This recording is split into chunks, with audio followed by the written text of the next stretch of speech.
All right, hey everyone. It's October 27th, a little after 6 o'clock. We'll go ahead and get this virtual town hall started. I see a couple people on, and with any luck, it's also live streaming on the YouTube and Facebook at this time. So hopefully you guys can hear me okay. And at this point, I've gone over a lot of the stuff in the past, so I'm just going to go ahead and I'll start and just open it up to questions to those that are on the line. If you have any particular questions. There's only two people. I think Dale? I think I hear you saying something. Yeah. Yes, I saw in the letter that it said that it was going to take place.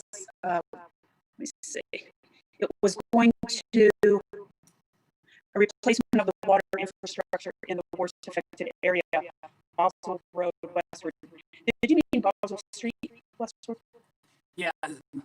So Boswell Street and Boswell Road, but yeah, from Boswell to the west edge of the village, that's where the worst affected area is right now. The residents in that area are the ones that have the worst problems and the consistent problems.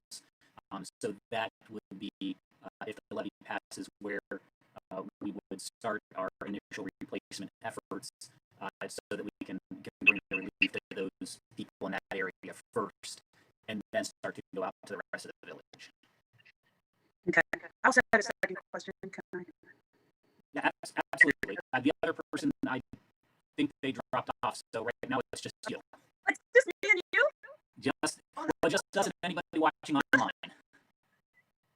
Okay. I'll put my video on. There. Hi. Okay.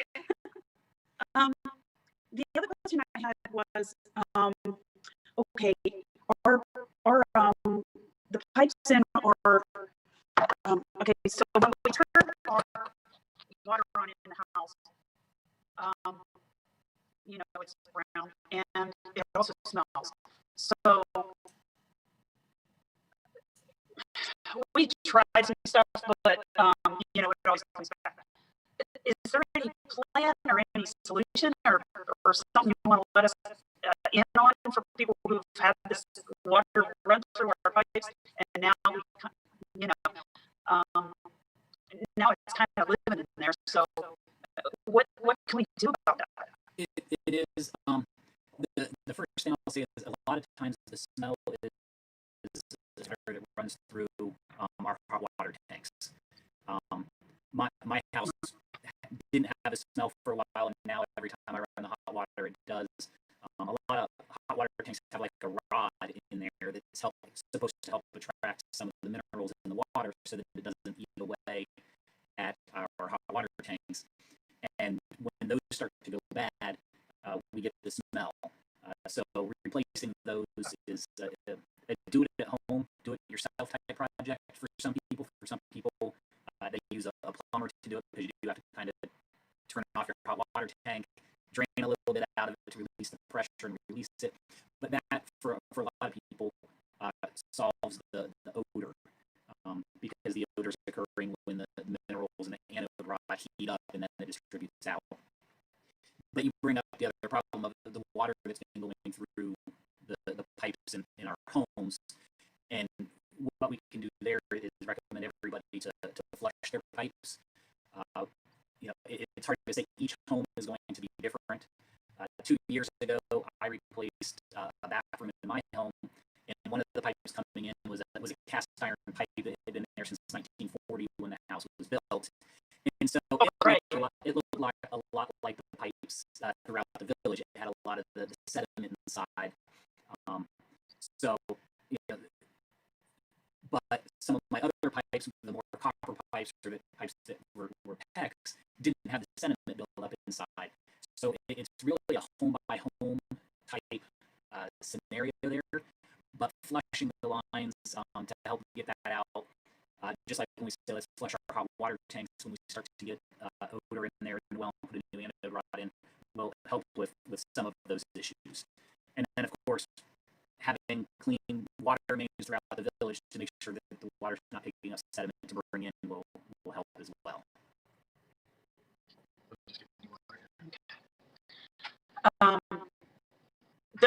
I guess those were the two things that I had questions about. So, okay. What's the okay, another one just came up. What is, are roads going to be torn up, or how's that going to look? Again, it's going to be in the area. Some of the lines, there will be some roads tore up. Some of the lines, when we replace them, we might be able to bore, which is where they just pressure them in underground without having to dig it up. A lot of the lines we know will have to be open cut to be replaced. So the levy goes to replace those lines. At the same time, the areas that we've been trying to do on streets like this year, we did Westwood, where we replaced the line, so that as we start to open cut lines, those are obviously where we want to look at redoing roads as well thereafter.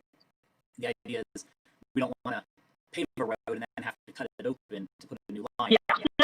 So there would be some coordination there, but you know, we're not going to be able to repave brand new every road that we open cut to put the lines in the first year or two.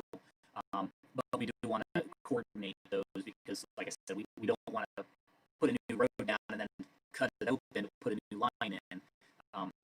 You know, levy passes and we develop the plan to put the lines in and how they'll go in throughout the entire village. Then we can start to look at roads as well when we do our road projects every year.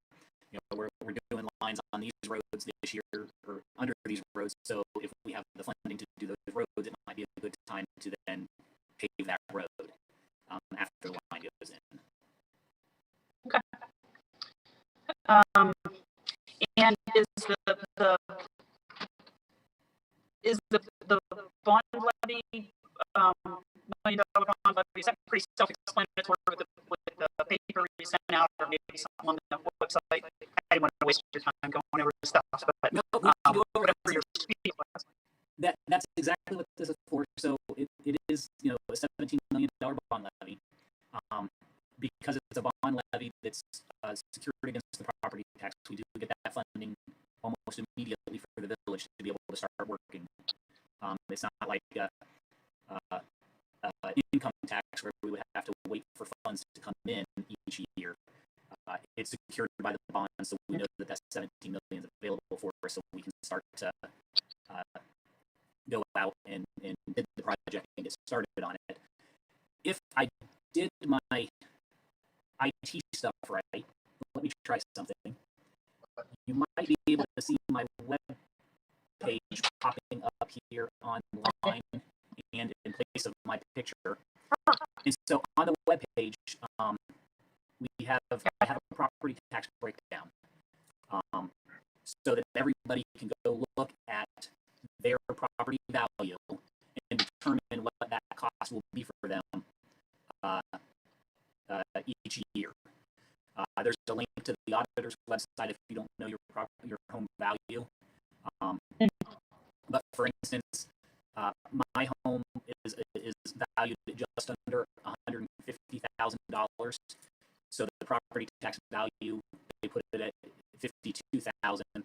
So that means my property taxes would change by $729.75 a year, which is just a little under $61 a month extra. But I have this on the website so that you can go from property values from $100,000. I think I go all the way up to $350,000 because that should cover most homes in the village as far as figuring out what the property tax impact will be on each homeowner. So also, I did get a question the other day from someone about homestead for the elderly residents that have homestead exemptions because it's age-based. And since this is a levy, it goes on our property taxes just like levies or parks levies, it's not a special assessment, so it should also qualify for those homestead exemptions. So any oh, did we lose the audio? Are you still there? You were choppy for a while, and now you're completely gone. Okay. Well, hopefully my audio will come back. Do you have me now? Yeah. Okay. I just got to notice that my internet connection was unstable, so that might have been it. No. Still going out? Yeah, I can't hear you now. I was afraid that might happen. I thought it was because you pulled up the fancy. And it might have been, yeah, my computer is acting kind of funny at the moment. Yeah, it's too many things running. I don't know. So, hopefully you're picking up a little bit of this. The homestead is something that should be available to seniors that have that homestead exemption as well. So, if you're a senior citizen that qualifies for homestead, when you look at your property value, you'll have to figure out that homestead exemption amount on there. And I think my audio is back because I'm hearing you okay. So. Oh, good. It says 30. These bonds will be repaid over 30 years. Is that how much is going to be added to the property tax over the next 30 years? Yeah, so it's basically a 30-year loan. Think of the bonds almost like a mortgage. It's a 30-year mortgage, and that's the value. Of course, as property values increase and decrease, those will change a little bit and fluctuate. But that is right now at our current rates what they will be. Okay. And what do you see as the like when say it passes? When is the approximate date or year when it's going to start and when you see the ending? So it would be nice to be able to say we could get all of the lines replaced in 1 year. I don't know that that's possible. But the election November 3rd, it passes on November 4th. We'll be calling our engineering firm to say, okay, we've got this funding. We need to now figure out how we're going to bid this out. Is it one large project that maybe goes over 1 or 2 years? Do we break the village up and do it as a couple of different projects and bid each of those out individually? And what is the quickest way to replace all of these lines? I'm not an engineer, so like I said, I would hope we could do it in 1 year.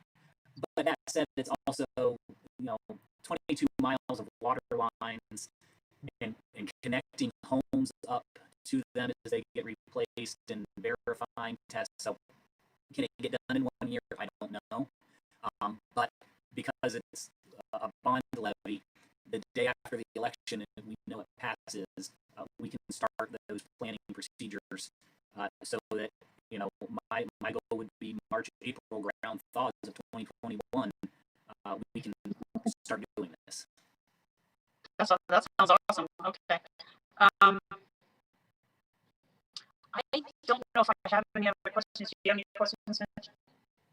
No, you don't have any questions. Is there anything else what do you usually do? You just open it up to questions? Is that what the typical meeting is? Yeah, I've been opening it up to questions because I've done a couple of videos and put the information out there where I've explained it. So on these, I open it up to questions to make sure I get everybody's questions answered. And if it's the same question from 2 different residents, I don't care. I want to make sure we get everybody's questions answered. And then once we're done, I'll end the meeting. So I usually put up the next meeting, and because I've got one more town hall set Monday night, November 2nd, the night before the election, to do any last minute questions for that. But conclude the meeting. If you have more questions, I will stay here and answer them until all of your questions are answered. Oh, okay. Well, I was going to ask, these are, well, I guess they're related. I was going to ask if you are getting if you're getting a good response for these meetings, and if you are getting a good feel for if you think it's going to pass, or you get a lot of thumbs down, or what? It depends. There's not been as many people on the meetings as I had hoped. But the people that are attending the meetings are asking very good questions to try to become informed about this. And those that I've talked to, and I do get a lot of emails on it as well. So we've been trying to address them that way, and I've been doing, I have a nice scheduler for social media, so I've been putting information up on Facebook every day. I was able to schedule it 2 weeks ago to put something up every day to try to answer these questions. There are people that are say they're going to vote no, and that is their choice. I've talked to a couple of elderly residents that said they would love to be able to vote for it, but their finances simply don't allow them because it's a property tax. And I can appreciate that. It's a hard choice. Yeah. So I can appreciate that. But those that I have talked to, in general, they all tend to agree it stinks that we're in this situation, but if we don't do something now, the problem's not going to fix itself. It's only going to get worse, and it'll be our kids or our grandkids that are still dealing with this. So we need to do something now. And so in general, those I've talked to, once we start talking about the projects and how it's going to be, have been supportive of it. So fingers crossed, I saw a report today, something like 40% of the voters in Fairfield County in the 2016 election have already early voted. Oh. So, okay. I hope that's, good on one. It's good that there's a lot of people voting. I'm hoping that they were able to get their questions answered before they went and voted. Yeah. So, I will say that the number of virtual town halls I've had, I think has been a benefit, because when I've done them in person before, I'll get 2 or 3, maybe 5, 10 people to show up at them and get those questions answered. And then everyone else might still have questions, but they can't get there. So by being able to do them virtually and having one a week, again, I would like to have more people on each of these meetings, but you're the only one on here. There was one other person. Hopefully, they didn't have too much technical difficulty because it dropped off. But a couple meetings ago, there were a number of people on there. So I hope I'm reaching more people by being able to do them virtually. But that said, I guess I had this pie dream that I would have 20 people in a meeting at least to ask questions. Turning people away. Yeah, but I do, like I said at the beginning of this one, I'm trying to live stream this one right now to the Village YouTube channel and to my Facebook page.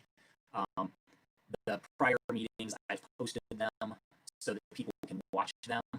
So I'm hoping that even though there aren't people necessarily attending these, that they are getting their questions answered. Okay. That's about all I have. If I have any more, I will. I can always just email you. You can email, or I'm going to put it up here on the screen, and hopefully my audio doesn't go out again. Put it out on the screen that I have one more town hall meeting next week, November 2nd at 6 p.m. Okay, so, sounds good. All right, well, I appreciate you taking the time. Like I said, any more questions, go ahead and email them to me or attend next week. I appreciate it. That sounds good. Hey, thanks for your time. You have a nice evening. All right, thanks. You too. Okay.